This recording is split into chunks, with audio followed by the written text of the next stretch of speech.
Assalamualaikum warahmatullahi wabarakatuh. Hamdan wa syukran lillah amma ba'du. Puji dan syukur mari kita panjatkan kehadirat Allah Subhanahu wa taala. Selawat dan salam untuk nabi kita Nabi Muhammad sallallahu alaihi wasallam. Anak-anak kami yang kami cintai dan kami banggakan, peserta pesantren Ramadan. Insyaallah pada kesempatan kedua ini kita akan melanjutkan pembahasan tentang adat sopan santun di Minangkabau. Anak-anak sekalian yang kami banggakan, mari kita awali pembelajaran kita dengan membaca basmalah dan berdoa. Bismillahirrahmanirrahim. Rabbi zidni ilma warzuqni fahma. Amin.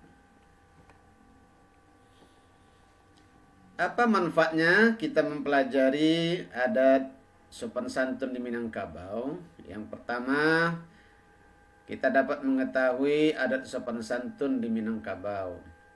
Yang kedua, kita dapat menambah ilmu dan memperluas wawasan kita. Dan yang ketiga, dapat menghindarkan kita dari perilaku yang bertentangan dengan adat di Minangkabau. Nah, kita ulangi pantunnya. Dek ribui rabahlah padi, dek cupak datuk tumangguang. Kalau itu indak babudi, di madu dua kumari cangguang.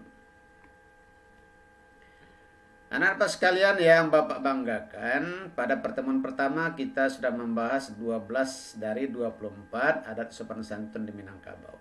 Mungkin masih ingat, yaitu bagaimana adat bersalaman, adat masuk rumah, adat bertamu, adat berjumpa dengan orang, adat melewati suatu jalan, dan seterusnya. Nah, sekarang kita lanjutkan adat yang ke-13, yaitu adat istri kepada suami.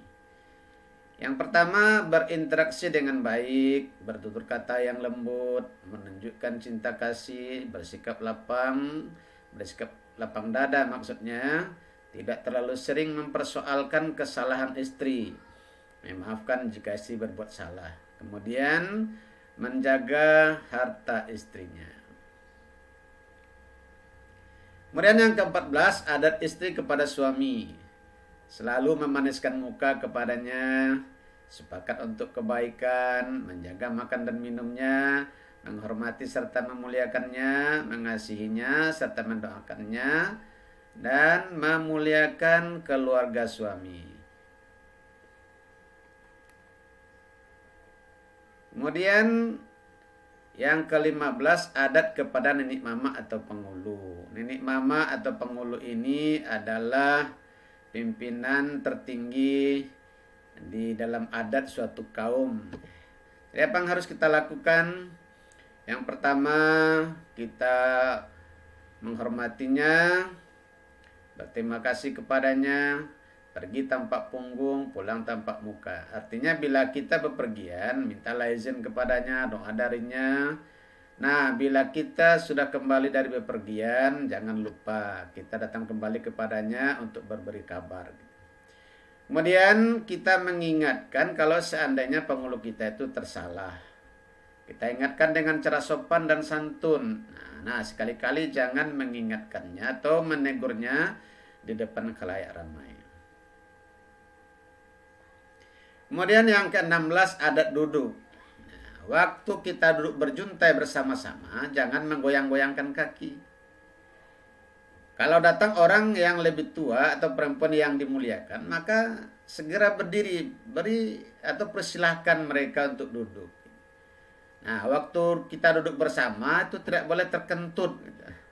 Kalau kita menguap, nah, tutup mulut dengan tangan kiri, gitu, sambil membaca A'udzubillahi minasyaitonirrajim. Kemudian dilarang duduk mencongkong, apalagi kalau mencongkong itu wanita. Nah, tidak elok untuk dipandang seperti itu.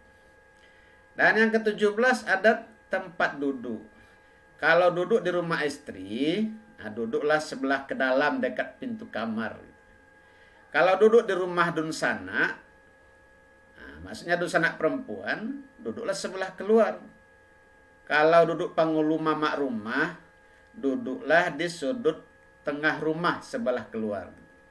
Nah, kalau duduknya Pengulu Mama orang Sumando, duduklah di sudut ujung sebelah dalam. Nah, seperti itu. Yang ke-18 adat makan bersama. Nah, yang pertama kalau kita lagi makan bersama, jangan mendahak atau membuang ingus gitu. Jangan meludah, mencongkong, menyuap nasi besar-besar, atau makan terlalu kenyang. Tidak boleh mencaci atau mencacik makanan pade, masin, tidak lama. Kemudian kita juga jangan memungut-mungut rimah nasi yang terjatuh dari piring kita. Dan jangan memukul-mukul piring gitu. Kalau kita makan pakai sendok atau garpu, usahakan tidak beradu atau berbunyi yang tidak enak seperti itu. Nah, yang ke-19 adat masuk kamar mandi atau tandas. Kalau di kampung itu namanya tandas gitu. Jadi masuk tandas itu pertama mendahulukan kaki kiri, kemudian keluar mendahulukan kaki kanan. Membaca doa mau masuk dan keluar WC. Jangan sampai membuka aurat, jangan di kamar mandi itu bertelanjang. Jangan berkata-kata, jangan menyanyi atau yang sejenisnya. Nah, kalau kita sudah selesai, bersucilah dengan baik, bersucilah sampai bersih. Kemudian yang ke-20 adat tidur. Nah, dilarang anak laki-laki tidur di kamar saudaranya yang perempuan. Dilarang perempuan tidur berhampiran dengan saudara laki-laki. Ini jangankan tidur satu kamar, berhampiran saja tidak boleh. Kemudian dilarang membuka tali celana atau melonggarkannya. Bacalah doa sebelum tidur.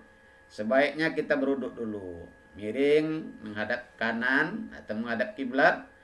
Nah, kalau laki-laki tidak boleh melungkup dan perempuan tidak boleh tidur menelentang. Dan yang satu lagi yang sering sekarang ini, jangan bermain handphone sambil tidur karena itu dapat merusak kesehatan kita. Kemudian yang ke-21 adat pulang malam. Bila laki-laki pulang di malam hari, maka yang dipanggil supaya membukakan pintu itu adalah mertua perempuannya. Walaupun di rumah itu ada istri, ada anaknya, ada sumandonya, maka adatnya yang dipanggil adalah mertua perempuan. Nah, selanjutnya mertua perempuannya itulah yang membangunkan anak-anak dan istrinya. Kemudian yang ke-22 adat mandi di sungai atau di kolam. Ini mandi di tempat umum.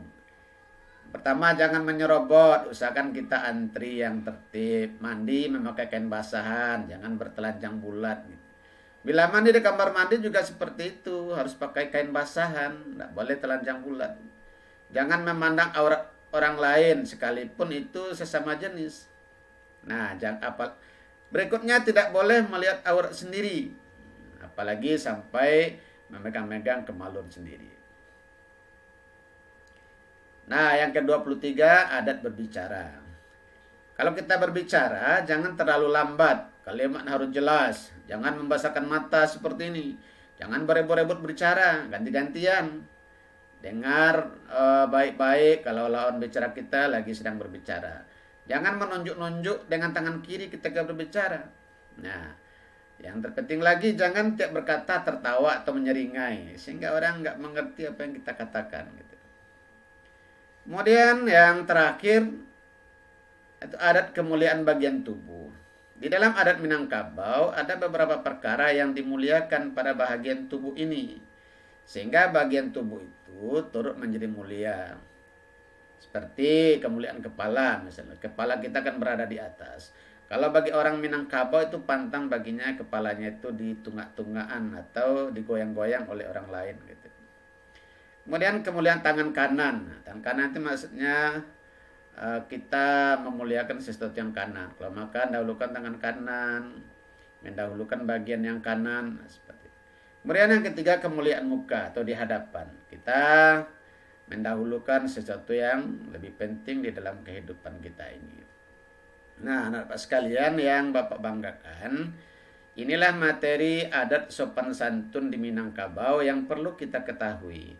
Nah, untuk lebih mendalamnya, anak-anak kami bisa membaca materi yang sudah diberikan lewat Bapak dan Ibu gurunya. Silakan dibaca dengan seksama Apa yang Bapak sampaikan ini hanya sekedar pengantar. Mudah-mudahan dengan membaca buku anak-anak kami lebih memahami dan lebih dalam pengetahuannya tentang adat sopan santun di Minangkabau. Nah, demikian saja materi kita. Mudah-mudahan ada manfaatnya. Terima kasih atas segala perhatian. Mohon maaf atas segala kekurangan. Billahi taufiq wal hidayah. Wassalamualaikum warahmatullahi wabarakatuh.